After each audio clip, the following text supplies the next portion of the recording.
عالمی مبلغ اسلام آپ کی زیر قیادت و سیادت مرکزی جامع مسجد Southfield Square Bradford 8 میں منعقد ہو رہا ہے۔ خود بھی تشریف لائیے، اپنے دوست احباب کو بھی دعوت دیجیے۔ اللہ تبارک و تعالی ہم تمام مسلمانوں کو عالم اسلام کی ایسی عظیم شخصیات کے ساتھ محبت، احترام اور ان کے ذکر سے اپنے قلوب و اذہان کو مجلہ کرنے کی توفیق عطا فرمائے۔ اب خطاب ذیشان کے لیے تشریف لاتے ہیں ترجمان اہل سنت، سلطان المناظرین، استاذی و استاد العلماء حضرت علامہ پیر سید محمد عرفان شاہ صاحب مشہدی موسوی۔ وہ تشریف لاتے ہیں، اپنے ایمان افروز خطاب سے ہم سب کو مستفیض فرماتے ہیں۔ نعرہ تکبیر، نعرہ رسالت، حضور قبلہ عالم عالمی مبلغ اسلام حضرت سلطان المناظرین۔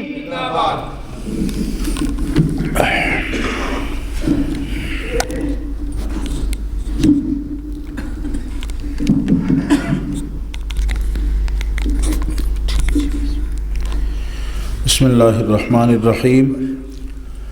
رب اشرح لی صدری ویسر لی امری واحلل عقدۃ من لسانی یفقہوا قولی۔ الحمد للہ الذی لا مانع لحکمہ ولا ناقض لقضائہ، والصلاة والسلام علی سید انبیائہ وسند اولیائہ واحبابہ المعارضین لأعدائہ۔ اما بعد فاعوذ باللہ من الشیطان الرجیم، بسم اللہ الرحمن الرحیم۔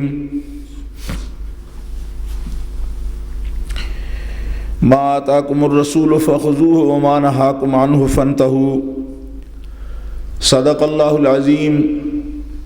ان اللہ وملائکتہ یصلون علی النبی یا ایہا الذین آمنوا صلوا علیہ وسلموا تسلیما۔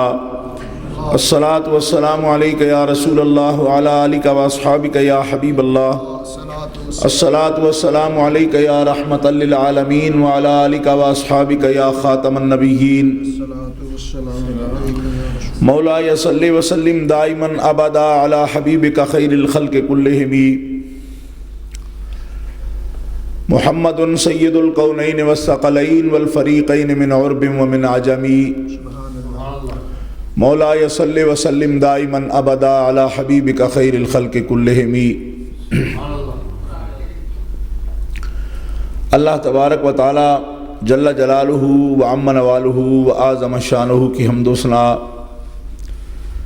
حضور رحمت عالم، نور مجسم، شفیع معظم، قائد المرسلین، سید النبیین جناب محمد مصطفیٰ احمد مجتبیٰ صلی اللہ علیہ وآلہ واصحابہ وبارک وسلم کی بارگاہ اقدس و انور میں ہدیہ صلاۃ والسلام عرض کرنے کے بعد، محترم حضرات،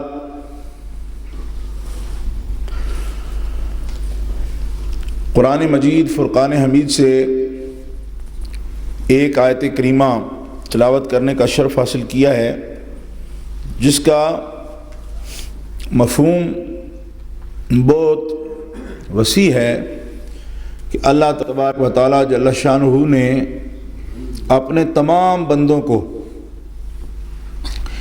نبی کریم رؤوف الرحیم علیہ التحیۃ و تسلیم کے اقوال مبارکہ، آپ کے احکامات پر عمل کرنے کا حکم فرمایا ہے۔ خاص طور پر اس آیت کریمہ سے محدثین کرام اور مفسرین اعظام نے یہ مسئلہ اخذ کیا ہے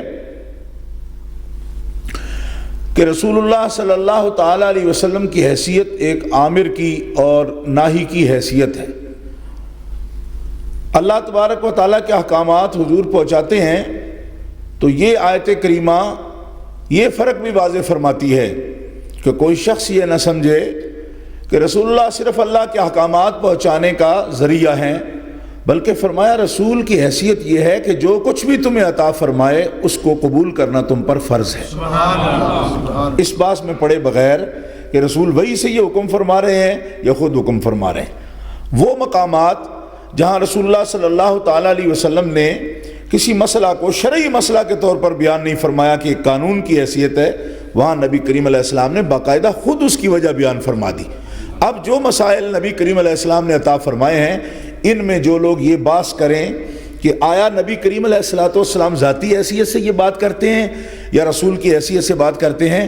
وہ ذہنی اور قلبی طور پر بیمار لوگ ہیں، اور ان کا مرض متعدی بھی ہے، جیسے کہتے ہیں نا ایک سے دوسرے کو مرض لگ جاتا ہے، تو احتیاط کرنی چاہیے، اگر کھانسنا ہو تو منہ پہ ہاتھ رکھنا چاہیے، اور اگر کوئی تھوک بھی نہ پھینکیں کیونکہ اس سے بیماریاں بڑھ جاتی ہیں۔ تو رسول اللہ صلی اللہ علیہ وسلم کی ذات اور رسالت کے حوالے سے جو اس باریک باس میں پڑھنا شروع کر دیں کہ یہ رسول ذاتی حیثیت سے بات کرتے ہیں یا رسول کی حیثیت سے بات کرتے ہیں، سمجھ جائیں کہ یہ بندہ بیمار ہے، اور بیماری بھی اس کی متعدی ہے۔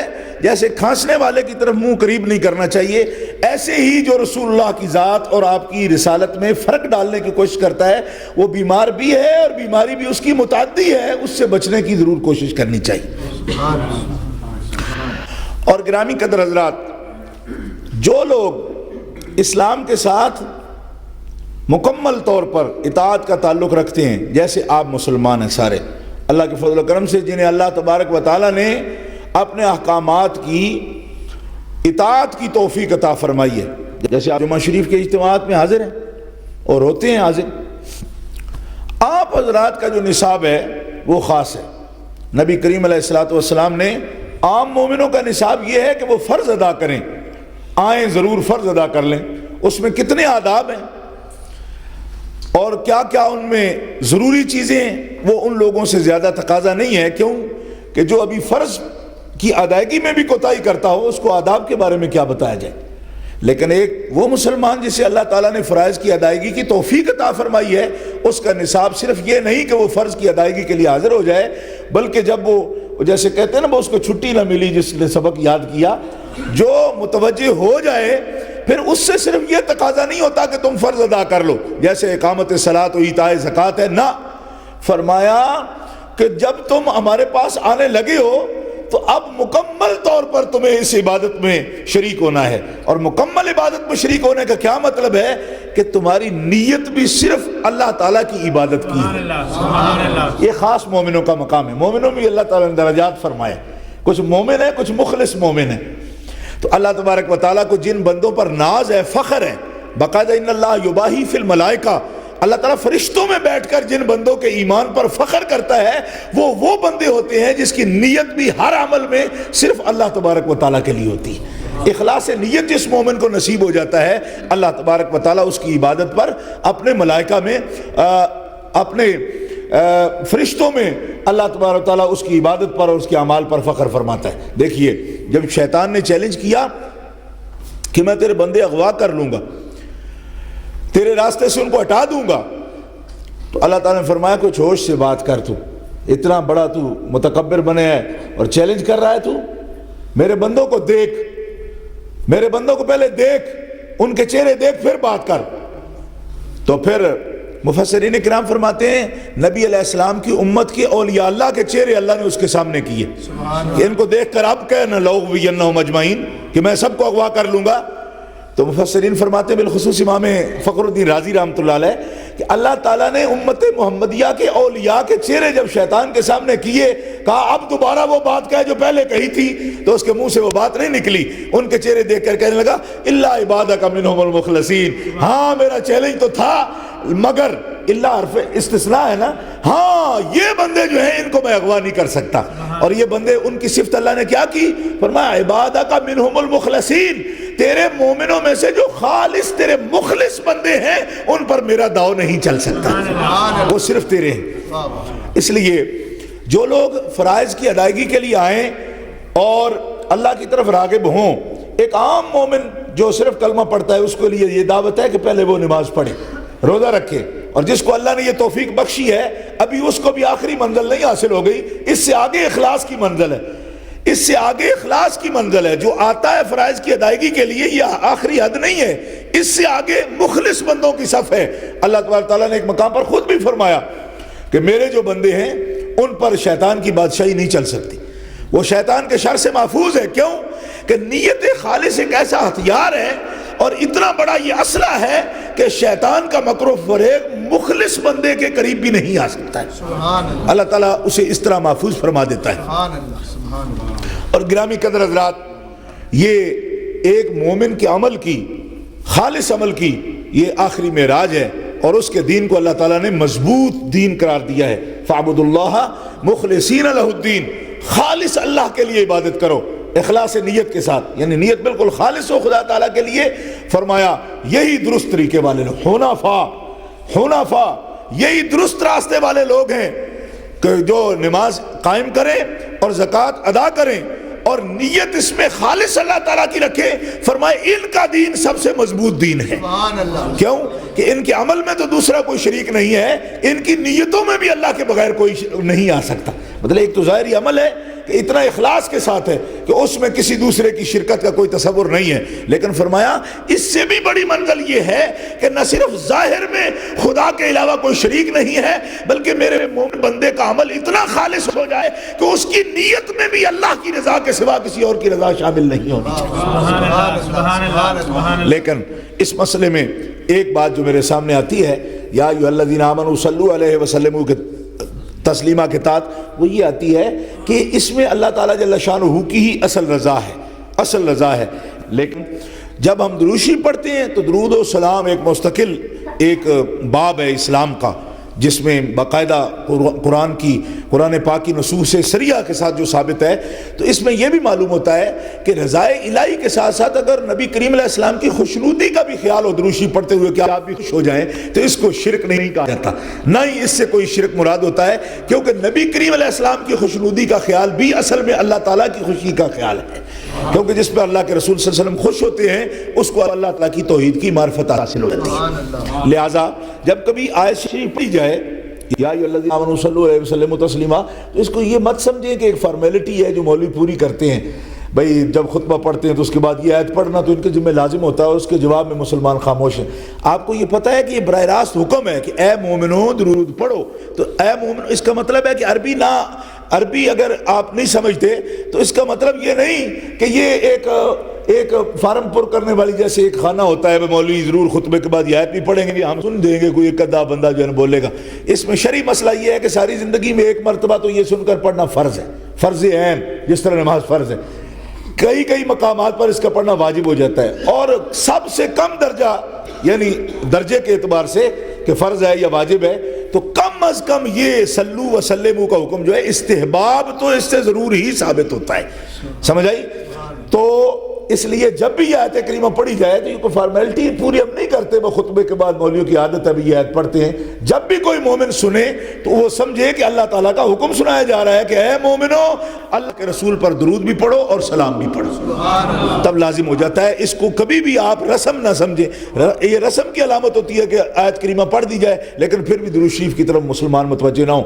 اور میں نے یہ عرض کر دیا آپ کے سامنے کہ نبی کریم علیہ السلام کی رضا کا جو حصول ہے کہ اللہ راضی ہو جائے, اللہ کے رسول راضی ہو جائیں, تو رسول اللہ کی خوشنودی کے خیال سے جب ہم درود شریف پڑھتے ہیں تو اس میں بھی شرک کا کوئی شائبہ نہیں, کیونکہ اللہ تعالیٰ اس سے خوش ہوتا ہے کہ اس کے بندے اس کے محبوب پر درود و سلام بھیج رہے ہیں. اللہ تبارک و تعالیٰ ہمیں درود شریف کی حلاوت و لذت نصیب فرمائے, اور ہر عمل نیک کرنے کی اور اس میں اخلاص نیت کی اللہ تعالیٰ ہمیں توفیق عطا فرمائے. وآخر دعوانا الحمدللہ رب العالمین.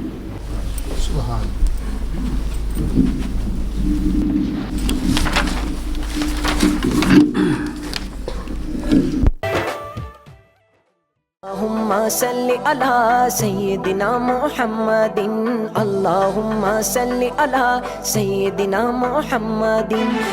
تارک گفٹ سینٹر بریڈ فوڈ کی ایک واحد شاپ جہاں سے آپ کو نعتیں, قوالیاں اور علماء کی تقاریر پر پرانی سے پرانی اور نئی سے نئی audio cassette, video cassette, audio C D, D V D ہر وقت مل سکتی ہے. لائیو نعتوں کی اور تقاریر کی محفلوں کی ریکارڈنگ آپ کو مل سکتی ہے. اس کے علاوہ عطر, ٹوپیاں, جبے, جلباب اور اسلامی استعمال کی متعلقہ اشیاء سستے داموں مل سکتی ہے. نام یاد رکھیں, Tariq gift centre, 12 Carlisle road, Bradford 8. Telephone 01274 775 721. Mobile 07931 587 694. Tariq Gift Center, your one-stop Islamic shop. 12 Carlisle Road, Bradford, BD8 8AD.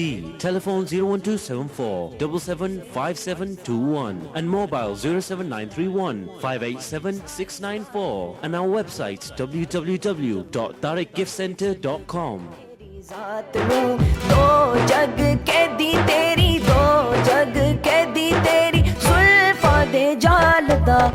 اللهم صل على سيدنا محمد اللهم صل على سيدنا محمد